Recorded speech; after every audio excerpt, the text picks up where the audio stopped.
When it comes to looking at whether you can get a better deal from either your current provider or by switching, there's maybe a couple of things to bear in mind. Firstly, do ask your current provider if you are on the cheapest tariff. Now, generally the standard variable tariff will be the cheapest, but some providers are offering cheaper fixed tariffs, particularly for their own customers, so it is worth checking.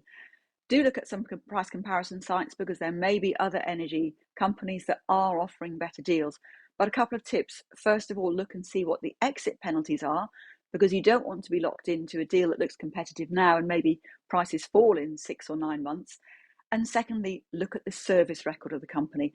Now, Citizens Advice has a sort of service table, and it shows you how they're ranked in terms of how they treat their customers. And that's almost as important as price.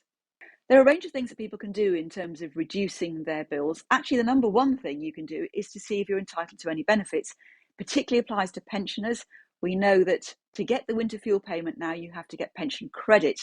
There's around 880,000 people who are entitled to pension credit but don't claim it. So that's the first thing to do if you're over state pension age.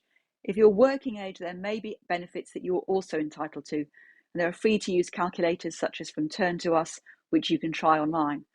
Otherwise, and I know most people are already doing these things, it is stuff like looking at if you can use less energy. So keep more of the energy you use.